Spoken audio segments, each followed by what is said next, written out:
Hi folks, John Ferguson Smart here. 2020 had a lot of exciting developments in the test automation space.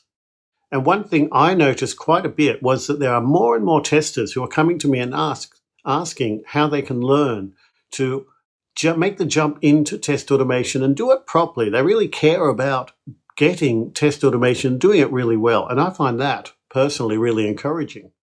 So for this video, I've just got one tip, but it's a biggie.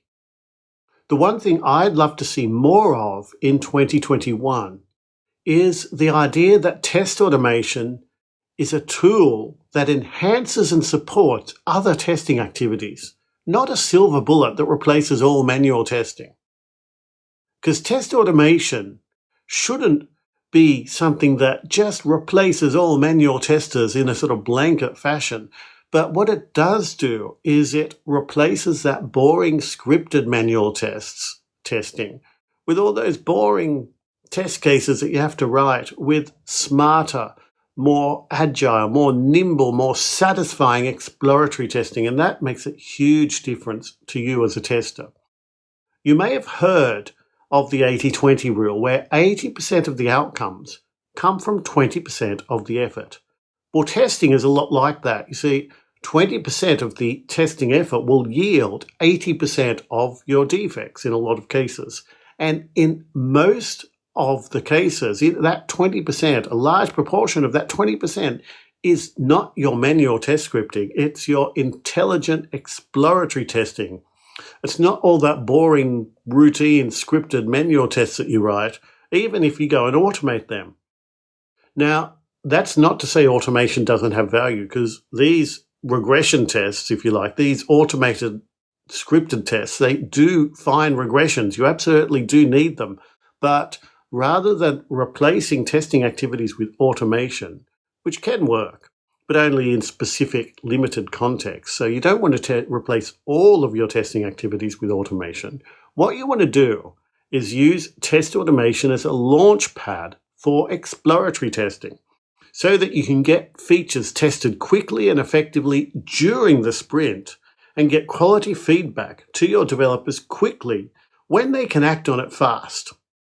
In other words, automation should free testers up for higher value exploratory testing, knowing that the core requirements and the key edge cases that the business really care about, knowing that they're all covered because you've got them checked, you've got them verified with your automated tests. But the only way you can do this is to tackle automation quickly, early on in the process. Forget test cases. You need to start automating requirements. That's where you can get the real bang for your buck. That's where you get the real leverage. That's where not only do you get a head start, but it makes your automation a lot easier to implement, because you don't need to go and do all of your tests as UI tests, because the more UI tests you have to do, the later on you do it, the harder you're making life for yourself. If you can get in there early and have a mix of UI and API and even code level tests, you're going to get a lot more bang for your buck in your automation. So in 2021, what I'd like to see is more proactive automation of requirements early in the process, and less slow reactive automation of manual test cases after the feature is delivered.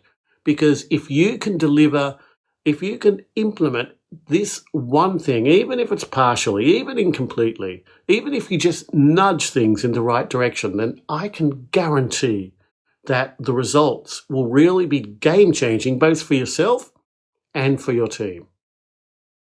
Anyway, I wish you all the success and spectacular personal and professional growth in your test automation endeavors this year. Whether you're a manual tester with the dream of getting into test automation, or you're a seasoned automation engineer wanting to build and enhance your skills. So have a great 2021, everyone.